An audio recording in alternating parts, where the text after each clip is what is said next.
আসসালামু আলাইকুম সুধী দর্শকবৃন্দ। মার্চ মাস কোলোরেক্টাল ক্যান্সার সচেতনতার মাস।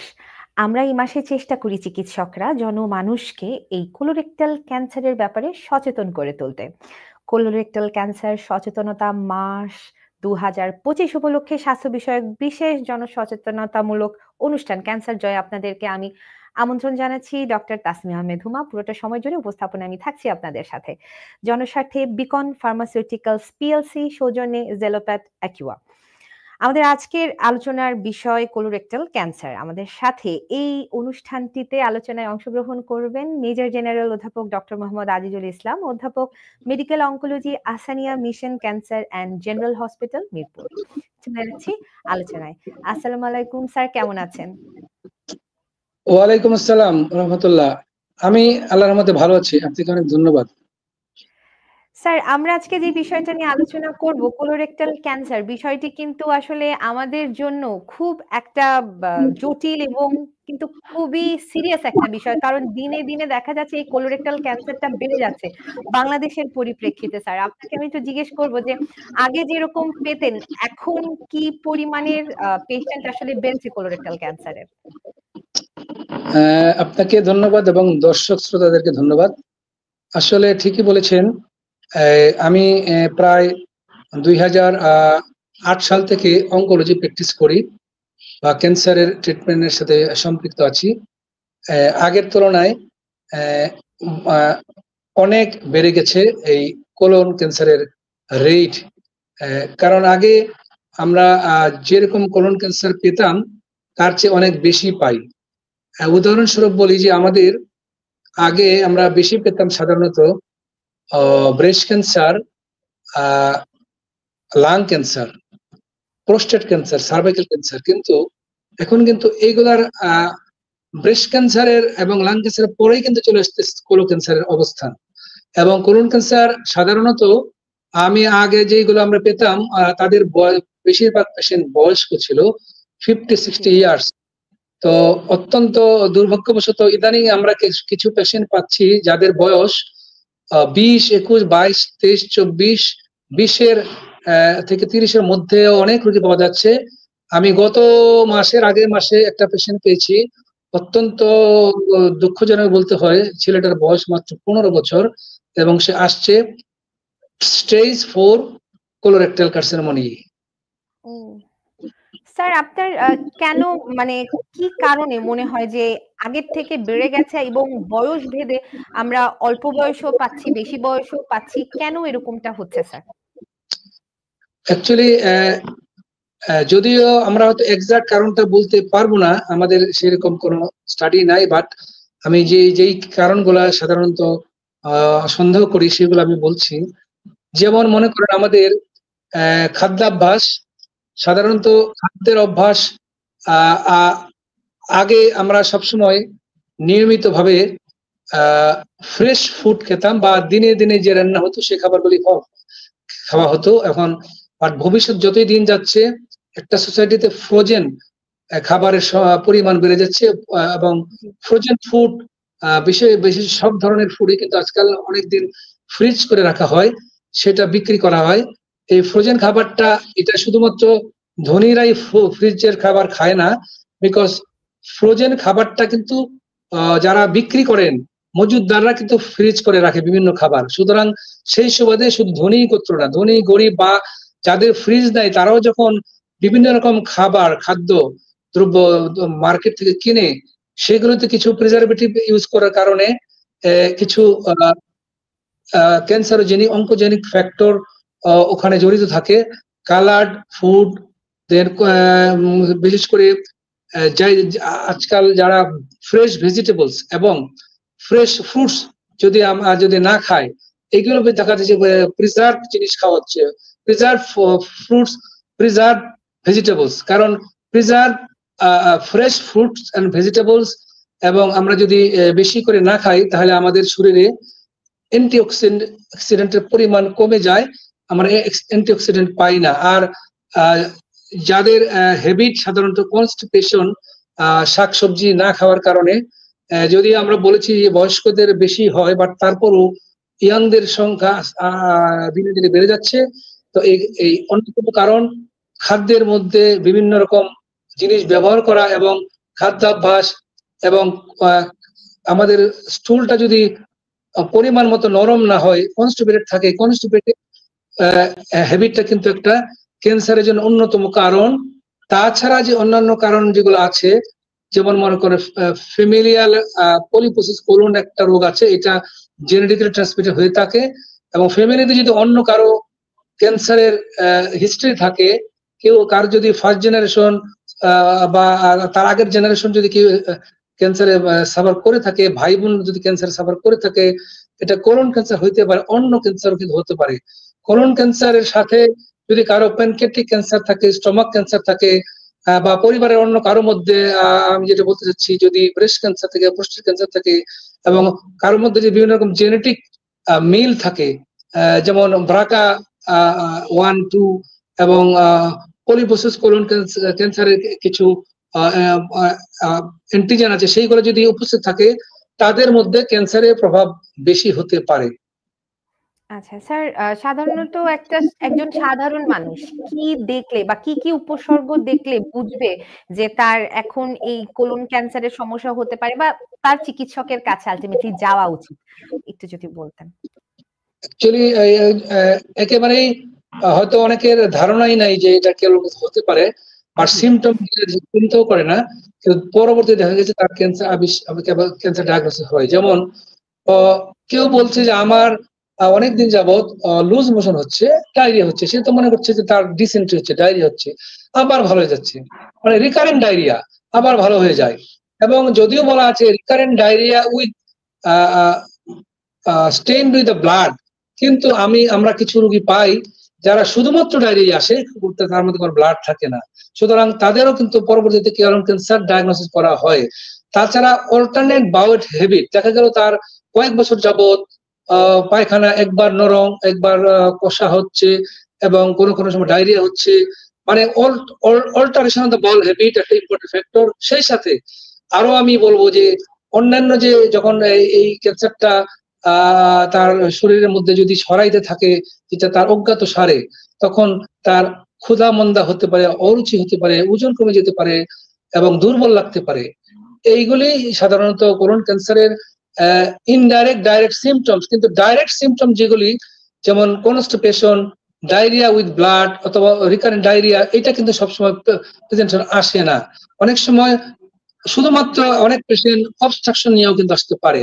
অনেক পেশেন্ট আসছে আমাদের কাছে, শুধু আমরা ডায়াগনোসিসের শুরুতেই patient presented with the acute intestinal obstruction, তখন সেটাকে সার্জারি করতে গিয়ে বা ইনভেস্টিগেশন করতে গিয়ে দেখা গেল এটা কোলোরেক্টাল গ্রোথের কারণে তার এটা অবস্ট্রাকশনটা হয়েছে। সুতরাং এই নির্দিষ্টভাবে তেমন কোনো সিমটম ফলো করে না, আর তথাপিও যে সাধারণত যে কমনলি হয়ে থাকে সেগুলি আমরা যেটা বলেছি, ডায়রিয়া, রিকারেন্ট ডায়রিয়া, এবং ডায়রিয়া মাঝে মধ্যে কনস্টিপেশন, এবং ডায়রিয়ার সাথে মাঝে মধ্যে ব্লাড মিক্সড হতে পারে, এবং সেই সাথে অন্যান্য সাধারণ সিমটম গুলা ক্ষুধামন্দা, দুর্বলতা, এনিমিয়া এবং অরুচি ইত্যাদি। আচ্ছা, নরমালি স্যার কোন স্টেজে পেশেন্ট গুলো পান? আর্লি স্টেজে কি পেশেন্ট আসে এই সাইন সিমটম গুলো নিয়ে? আমি ইন্টারন্যাশনাল স্টাডির কথা আমি বলছি না, আমি আমাদের দেশের স্টাডির রেফারেন্স দিয়ে বলছি, যেটা রেফারেন্স দিয়ে বলছি। আমি আমার পার্সোনাল প্র্যাকটিসে গত যদি আমি 1 বছরের কথা বলি, আমি কিছু পেশেন্ট পেয়েছি যে ইয়াং পেশেন্ট যেগুলো আসতেছে, বেশিরভাগই তারা স্টেজ 4 এ আসতেছে। কারণ ওদের সেই পেশেন্ট গুলার তেমন ইয়াং পেশেন্ট 20 বছর, 22 বছর, 30 বছর, 15 বছর, তারা কোনোদিন ক্যান্সারের কথা চিন্তা করে নাই, ভাবেও নাই, আত্মীয়রা ভাবে নাই, ডাক্তার কাছে গিয়ে ডাক্তারও চিন্তা করে না। তো এই পেশেন্ট গুলা বেশি আসতেছে আমাদের কাছে স্টেজ 4 নিয়ে। মানে তার দেখা গেল কি হিস্ট্রি নিয়ে দেখা গেল যে স্যার আমার তো অনেকদিন যাবত একটু কষা হচ্ছিল, বাট মাঝে মধ্যে একটু ডায়রিয়া হতো, তবে ইদানিং দেখে পাচ্ছি একটু রক্ত হয় পায়খানার সাথে মিক্স করা থাকে, ফ্রেশ ব্লাডও থাকে, আবার অল্টার ব্লাডও থাকে। তো পরে দেখা যাচ্ছে যে পরীক্ষা নিরীক্ষা করে তার পেটটা অনেক সোয়েলিং, দ্যাট ইজ অ্যাসাইটিস, এবং কোন ক্ষেত্রে লিভার মেটাস্টেসিস নিয়ে আসছে। সুতরাং এই আমরা যদিও বলতেছি যে আমরা আর্লি স্টেজে আর্লি সিমটম গুলো আছে, কিন্তু বাস্তবিকতা সবসময় কিন্তু আর্লি সিমটম নিয়ে আসে না। বেশিরভাগ ক্ষেত্রেই আমি ইদানিং বলতে চাচ্ছি যে বেশিরভাগ রোগী অ্যাডভান্স স্টেজে নিয়ে আসছে। আচ্ছা স্যার, প্রাথমিক পর্যায়ে কি, কি ধরনের পরীক্ষা-নিরীক্ষার মাধ্যমে এই ক্যান্সারটা শনাক্তকরণ করা হচ্ছে, কোলোরেক্টাল ক্যান্সার? যেমন আমি একটা পেশেন্টের উদাহরণ, অনেক পেশেন্ট যেগুলো আমি আমার বাস্তব যে পেশেন্টগুলো আমি নিজে ট্রিট করেছি, ডায়াগনোসিস করেছি মধ্যে বলি, একটা অত্যন্ত মানে সুস্থ একটা মানুষ, তার বয়স হলো 50 বছর, বেশ ওভারওয়েট আমরা জানি একটা ইম্পর্টেন্ট রিস্ক ফ্যাক্টরস। ওভারওয়েট কিন্তু মূলত সমস্ত রোগেরই কারখানা, আবার সমস্ত ক্যান্সারের জন্য ওভারওয়েট রিস্ক ফ্যাক্টরস, এবং অন্যান্য সমস্ত রোগী কিন্তু ওভারওয়েটের জন্য দায়ী হতে পারে। যেমন ধরুন diabetes mellitus, hypertension, dyslipidemia, ischemic heart disease, এগুলো কিন্তু ওভারওয়েটের জন্য কারণে হতে পারে। ঠিক তদ্রূপ সমস্ত ক্যান্সারই কিন্তু ওভারওয়েট একটা রিস্ক ফ্যাক্টর হয়ে থাকে। তো সেই পেশেন্টটা যেটা বলছিলাম, উনি বলছিল যে আমার অনেকদিন যাবত পাতলা পায়খানা হয়। তো কোনোদিন একবারও সে বলে নাই আমার পেটে ব্যথা হয়, আমার ওজন কমে যাচ্ছে, আমার রক্ত যায়। কিন্তু সে হঠাৎ করে একদিন রক্ত গেল, সে তখন ডাক্তার কাছে গেল, ডাক্তার কাছে যাওয়ার সাথে সাথে দেখা গেল তার এটা রেকটাল কার্সিনোমা, এবং locally advance, not only locally advance, এটা লোকাল লিম্ফের সাথে লিভারও মেটাস্টেজ আছে। সুতরাং এরকম ভাবেও কিন্তু আমরা রোগী পেয়ে যাই। আর 2-3টা পেশেন্ট, বেশ কিছু রোগী আসছে, তারা ইয়ং পেশেন্ট যেগুলি, সেটাই এখন দেখা যাচ্ছে অ্যাবনর্মাল অ্যাডভান্স আসছে। এই জন্য সম্ভবত এই ইয়ং পেশেন্টগুলোর কথা কেউ চিন্তা করে না, ওনারাও চিন্তা করে না যে ওদের চিন্তা হতে পারে। এবং কোনোদিন ডাক্তার কাছে গেলেও ডাক্তার যদি শুনেও যে তার ডায়রিয়া হচ্ছে, ব্লাড স্টেনিং না হলে আমরাও সহজে কেউ চিন্তা করি না যে এই ইয়ং পারে।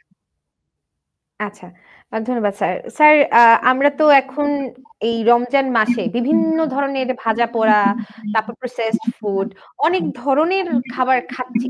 তো এই কোলন ক্যান্সারের ভিত্তিতেই আমি একটু জিজ্ঞেস করব স্যার, আমাদের আসলে কি, কি ধরনের খাবারগুলা এভয়েড করা উচিত বা কি, কি ধরনের খাবারগুলা খাওয়া উচিত যাতে আমরা এই কোলন ক্যান্সার বিষয়টা থেকে দূরে থাকতে পারি? ধন্যবাদ। বিশেষ করে রোজার মাসে তো অবশ্যই, এটা সারা বছরই আমাদের রোজা হলো একটা সংযমের মাস। আমরা অবশ্যই যে জিনিসগুলো খারাপ, যে খাবারগুলো আমাদের ক্ষতি করতে পারে, সেগুলো আমরা অ্যাভয়েড করবো। তবে এই সংযমটা আমাদের সারা বছরই ধরে রাখতে হবে। তো এখন আমি বলতে চাই যে সাধারণত আমরা যদি জাঙ্ক ফুড বা ফ্রাইড ফুড বেশি খাই, সেগুলোতে কিছু অল্টার মলিকুলস তৈরি হয়, যেগুলো ক্যান্সারজেনিক হয়ে যায়। আর বিশেষ করে বিভিন্ন রেডং একটা আর্টিকেল আছে, একটা এলিমেন্ট আছে রেডং, যেটাকে একটা রেডিওঅ্যাক্টিভ সাবস্টেন্স, সেটা সাধারণত মাটিতে থাকে, পানিতে থাকে, এবং কিছু কিছু বায়ুমণ্ডলে থাকে, এবং পাথরেও থাকে। তো এই রেডং পার্টিকেলসটা যদি কোনো খাবারের মধ্যে থাকে, অথবা কিছু কিছু coloured fruit, coloured material, benzene জাতীয় ম্যাটেরিয়াল, এগুলি খাবারের মধ্যে, অ্যালকোহল বা যেগুলো ফ্রোজেন খাবারকে যেগুলোর মাধ্যমে প্রিজারভেটিভ ইউজ করা হয়, সেগুলো কিন্তু অনেক সময় ক্যান্সারোজেনিক হতে পারে।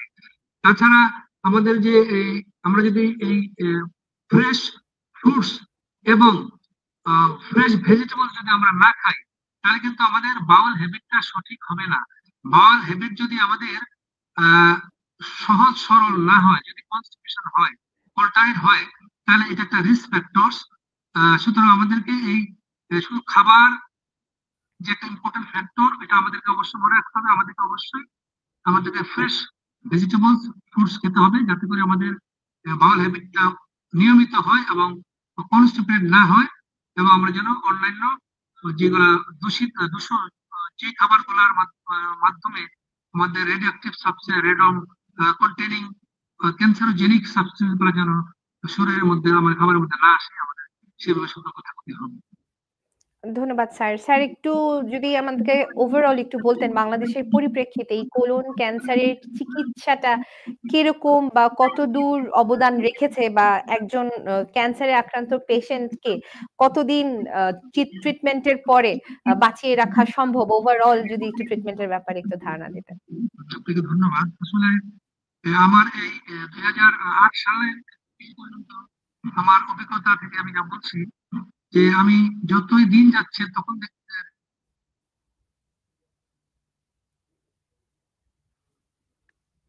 কিন্তু আগের পেশেন্ট গুলো আমি যদি 15 বছর আগের কথা বলি, সেই পেশেন্ট গুলো কিন্তু মূলত কনভেনশনাল সিমটম গুলো নিয়ে বেশি আসতো, যেমন তার কনস্টিপেশন হচ্ছে, ডায়রিয়া হচ্ছে, এবং সাথে একটু ব্লাড স্টেইনও হচ্ছে, এবং অল্টার বাউল হ্যাবিট সেগুলো হচ্ছে কিন্তু, এবং সেই পেশেন্ট গুলা মূলত ছিল 40 বছরের বেশি, 45 বছর, 50 বছর, 60 বছর। কিন্তু এখন যে পেশেন্ট গুলো পাই সেগুলো কিন্তু আমাদের এমন ভাবে আসে যে এটা অ্যাডভান্স স্টেজে আসে, অ্যাসাইটিস নিয়ে আসে এবং ব্যথা নিয়ে আসে, বিভিন্ন জায়গায় মেটাস্টাসিস নিয়ে আসে, লিভার হেপাটোমেগালি নিয়ে আসে, তখন রোগীরা ব্যথা নিয়ে আসে। বাট আমরা আমাদের যদি এই ম্যানেজমেন্ট সম্বন্ধে বলতে চাই, তাহলে আমি প্রথমে বলবো যে ম্যানেজমেন্টের আমাদের কতগুলা পদ্ধতি বা কতগুলো ভাগ করতে পারি। যেমন প্রথমে বলবো ডায়াগনোসিস পরে আমরা যাব ট্রিটমেন্ট, এবং ডায়াগনোসিসের জন্য আমাদের যে ব্যবস্থাটা দরকার, উন্নত মানের ল্যাবরেটরি ফেসিলিটি থাকা দরকার, এবং যেই পেশেন্ট গুলা কোলন ক্যান্সার আমরা সন্দেহ করি বা যাদের কোনো লুজ মোশন, ডায়রিয়া বা বাওয়েল হ্যাবিট অল্টার থাকে, এদেরকে আমরা কোলোনোস্কোপি একটা অন্যতম ইম্পর্টেন্ট উপায়, যার মাধ্যমে কোলন ক্যান্সার ডায়াগনোসিস করা যায়। তাছাড়াও যখন অ্যাডভান্স স্টেজে হয়ে যায় তখন আমরা CT scan of the abdomen, MRI of the abdomen এবং পেট সিটি স্ক্যান করে আমরা স্টেজিং বা এটার সম্প্রসারণ বডিতে কতটুকু আছে সেটা আমরা শনাক্ত করতে পারি। তাছাড়া কিছু টিউমার মার্ক আছে, তার মধ্যে ইম্পর্টেন্ট সিইএ একটা টিউমার মার্কার। এই মার্কারটা দিয়ে অনেক সময় আইডিয়া করা যায় যে এটা কোলন ক্যান্সারের পেশেন্ট হতে পারে কিনা। আর অন্যান্য নন স্পেসিফিক মার্কার আছে, CA 19.9, এটি কোলন স্পেসিফিক না, হেপাটোবিলিয়ারি সেন্টার, অনেক সময় এইগুলো বেড়ে যায়।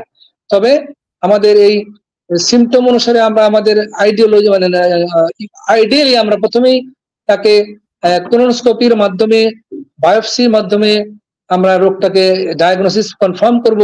পরবর্তীতে এটার স্টেজিং করব, আমরা যে পদ্ধতি বলেছি রেডিওলজিক্যাল পদ্ধতির মাধ্যমে স্টেজিং করব, এবং এটা যদি আর্লি স্টেজে হয় তাহলে একরকম ট্রিটমেন্ট, যদি অ্যাডভান্স স্টেজে হয় তাহলে একরকম ট্রিটমেন্ট।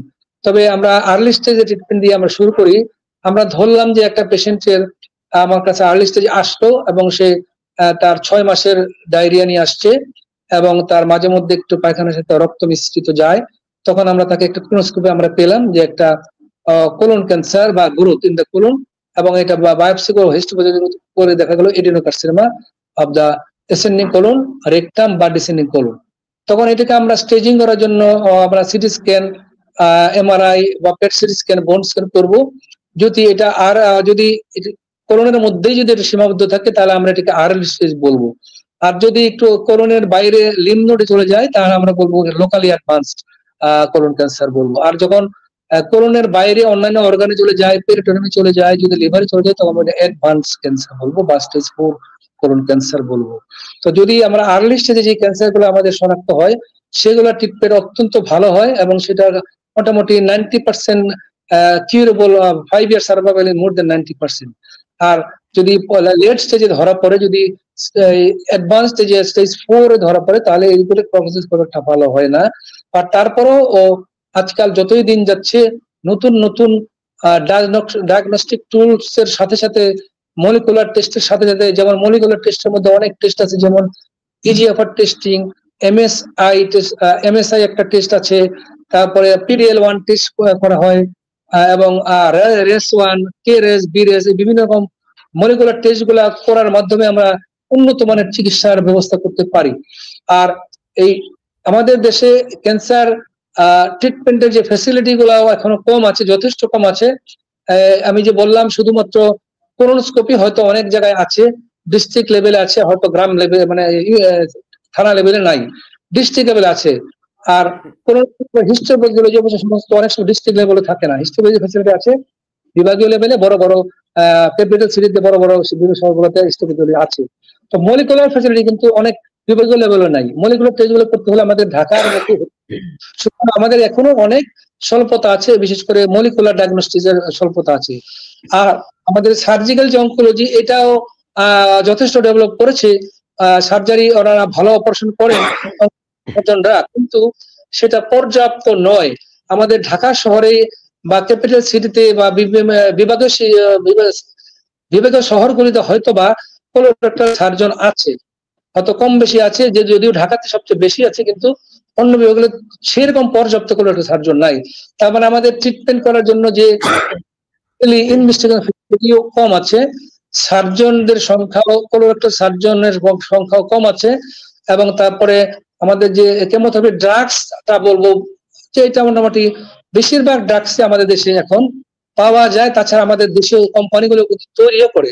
এই দিকটা আমরা আগায় আছি, আমরা বলতে পারি যে অ্যাটলিস্ট আশার হলো আমরা দেখতে পাই যে অনেক ওষুধই এখন অ্যাভেলেবল, বিশেষ করে আমাদের দেশীয় ফার্মাসিউটিক্যালস কোম্পানির কারণে আমরা কনভেনশনাল কেমোথেরাপির সাথে সাথে আমাদের যে বায়োলজিক্যাল যে ড্রাগ গুলিও তৈরি হচ্ছে এবং ম্যাপসও তৈরি হচ্ছে, বিভাসিজুম্যাব, সিটুক্সিম্যাব, এই ড্রাগগুলো তৈরি হচ্ছে। তো আমাদের এই ফার্মাসিউটিক্যাল দিকটা অনেকটা এগিয়ে আছে। তবে রেডিওথেরাপির দিকটা আবার আমরা অনেকটা পিছিয়ে আছি। রেডিওথেরাপি যদি আমরা যে পেশেন্টকে করতে চাই, যেমন লোকালি অ্যাডভান্সের ক্ষেত্রে আমরা পরবর্তী রেডিও দিতে হয়, অথবা মেটাস্ট্যাটিক ডিজিজের ক্ষেত্রে পেলেটিভ রেডিও দিতে হয়। রেডিওথেরাপি কিন্তু আমাদের এখনো খুবই অপর্যাপ্ত, এবং আমাদের দেশে 10% পেশেন্টের যথাসময়ে রেডিওথেরাপি দেওয়ার মতো ফেসিলিটি আছে, বাকি 90% 80% পেশেন্ট এই সময় রেডিওথেরাপি দিতে পারে না। তো আমাদের এইগুলো অনেক উন্নত করতে হবে। আর রেডিওথেরাপি ছাড়াও পেট সিটি স্ক্যান, যেটা আমরা বলেছি ডায়াগনস্টিক একটা টুলস, ইম্পর্টেন্ট ডায়াগনস্টিক টুলস, যেটা স্টেজিং করার জন্য খুবই গুরুত্বপূর্ণ, এইটাও কিন্তু আমাদের খুব একটা বেশি নাই। আমাদের থাকা দরকার যদি হয় 50টা, 100টা, 200 পেট সিটি স্ক্যান মেশিন আছে আমাদের, হয়তো সর্বোচ্চ 20-25টা মেশিন আছে। তো এগুলো খুবই অপর্যাপ্ত আছে। হ্যাঁ, ক্যান্সারের আনসার আছে ঠিকই, কিন্তু আনসার গুলো কিন্তু পর্যাপ্ত নেই। এই পর্যাপ্ত আনসার গুলো আমাদের নিয়ে আসতে হবে। তা আমার মনে হয় আমি এই ডায়াগনোসিস থেকে শুরু করে সার্জারি, রেডিওথেরাপি, কেমোথেরাপি এবং এইগুলি সম্বন্ধে আমি বলেছি। তো আমাদের এখনো অনেক আমাদের ডেভেলপ করার সুযোগ রয়ে গেছে। আমরা এখনো কিন্তু পরদেশ নির্ভরশীল হয়ে আছি, এটা অবশ্যই আমাদেরকে ডেভেলপ করতে হবে। ধন্যবাদ স্যার, আসলে এত সুন্দর করে বোঝানোর জন্য। কারণ এত অল্প সময়ে আসলে এত ভাস্ট একটা চ্যাপ্টার বলে শেষ করা আসলে সম্ভব না। ধন্যবাদ স্যার এত সুন্দর করে বলার জন্য। একটা ছোট্ট খালি একটা প্রশ্ন ছিল স্যার, যেটা জিজ্ঞেস করে অনেকে, যে যখন অনেক বয়স্ক লোকের যখন কোলন ক্যান্সার ডেভেলপ করে 70 আপ এজের, তো তাদের ক্ষেত্রে কেন জানি একটা ধারণা আছে মানুষের, যে স্টেজেই ধরা পড়ুক মানে চিকিৎসা দিলে বেশি দিন বেঁচে থাকা সম্ভব না। এই কারণে অনেক বয়স্ক লোকজনই দেখা যায় যে কোলন ক্যান্সার ডায়াগনোজড হওয়ার পরও ফার্দার আর কোনো ট্রিটমেন্টে তারা যেতে পারেন না বা যাওয়া হয় না। তো এই ব্যাপারে কি স্যার কিছু বলবেন নাকি দুটো? নিশ্চয়ই সঠিক প্রশ্ন করেছেন, এবং সন্দেহটা অত্যন্ত মানে গুরুত্বপূর্ণ। তবে এই আমরা এখন 80 ইয়ার্স এর পেশেন্ট যদি তার আর্লি স্টেজ ক্যান্সার থাকে, আচ্ছা। তারপর আমরা তাদেরকে যদি আমরা ইভেন যদি অপারেশন করতে না পারি, বাট আমরা যদি ডায়াগনোসিস করতে পারি, আমরা যদি কিছু মনিটর টেস্ট করতে পারি, এবং যদি অ্যাডভান্স কেস হয়ে থাকে এবং রোগীর কোমরবিড কন্ডিশন অন্যান্য এত বেশি এবং রোগীর পারফরমেন্স স্ট্যাটাস এত দুর্বল যে আমরা অপারেশন করতে পারবো না, তারপরেও যদি আমরা তাকে ডায়াগনোসিস করতে পারি যেটা কোলন কার্সিনোমা, এটা PD-L1 positive, MS1 is very high, আমরা তাদেরকে ইমিউনোথেরাপি দিয়ে ট্রিটমেন্ট করতে পারি। এবং এরকম অনেক পেশেন্টই কিন্তু তারা যারা এফোর্ড করতে পারে ইমিউনোথেরাপি দিয়ে রোগী সুস্থ আছে। হয়তো আমাদের দেশে কম আছে, কিন্তু আমাদের ওয়েস্টার্ন কান্ট্রিতে আমাদের আত্মীয় স্বজন বেশি অনেকেই কিন্তু ইমিউনোথেরাপি দিয়ে এই সার্জারি ছাড়াই ভালো আছে। আর আমাদের দেশে অ্যাটলিস্ট যদি আমরা ইমিউনোথেরাপি ইউজ করতে নাও পারি, আমাদের কিছু আরেকটু বেটার ড্রাগ আছে, টার্গেট থেরাপি, বিশেষ করে আমরা যে ম্যাপস বলি, যে মনোক্লোনাল অ্যান্টিবডির মতো যে ওষুধগুলো আছে, পার্টিকুলারলি এন্টি ভিজিএফ, বিশেষ করে বিভাসিজুমে একটা অত্যন্ত গুরুত্বপূর্ণ ড্রাগ। এটা এক সময় খুবই কষ্ট ছিল, এখন আমাদের দেশীয় কোম্পানিগুলো আসার পরে দাম অনেকটা আমাদের আওতার মধ্যে এসে গেছে। সেই পেশেন্ট গুলো কিন্তু আমাদের ট্রিটমেন্ট করা যায়, এবং সেই পেশেন্ট গুলো আমরা চেষ্টা করি তাদেরকে যে তার আর সার্ভাইভালিটির যাই হোক, তার আমরা অ্যাডভান্স যে তার সার্ভাইভাল আমরা বাড়ার কথা চিন্তা করি, তাকে আমরা পেলে বা কমফোর্টেবল লাইফটা দিতে চাই, এবং আমরা দিতে পারছি এই ধরনের বিভাসিজুম্যাব বা এই ধরনের ড্রাগ গুলোর মাধ্যমে, এবং সেগুলির সাইড ইফেক্টস কম হয় এবং কনভেনশনাল কেমোথেরাপির মতো অত কষ্ট হয় না। ধন্যবাদ স্যার এত গুরুত্বপূর্ণ একটা স্যার আমাদের তথ্য দেওয়ার জন্য। আমাদের সাথে থাকার জন্য স্যার অনেক ধন্যবাদ। অনুষ্ঠানে যেহেতু শেষ পর্যায়ে চলে এসেছি, বিদায় নিয়ে নিতে হবে স্যার। আপনাকে অনেক ধন্যবাদ, এবং আপনার মাধ্যমে দর্শক শ্রোতাদেরকেও ধন্যবাদ। ধন্যবাদ স্যার। আমাদের দর্শকদের উদ্দেশ্যে বলবো কোলোরেক্টাল ক্যান্সার সচেতনতা মার্চ ২০২৫ উপলক্ষে আমাদের এই স্বাস্থ্য বিষয়ক বিশেষ আয়োজন ক্যান্সার জয় অনুষ্ঠানটি দেখার জন্য অনেক, অনেক ধন্যবাদ। জনস্বার্থে বিকন ফার্মাসিউটিক্যালস পিএলসি সৌজন্যে জেলোপ্লাট অ্যাকোয়া। আমরা আগামী অনুষ্ঠান দেখার আমন্ত্রণ জানিয়ে আজকে এখানেই বিদায় নিয়ে নিব। ভালো থাকুন, সুস্থ থাকুন। আল্লাহ হাফেজ।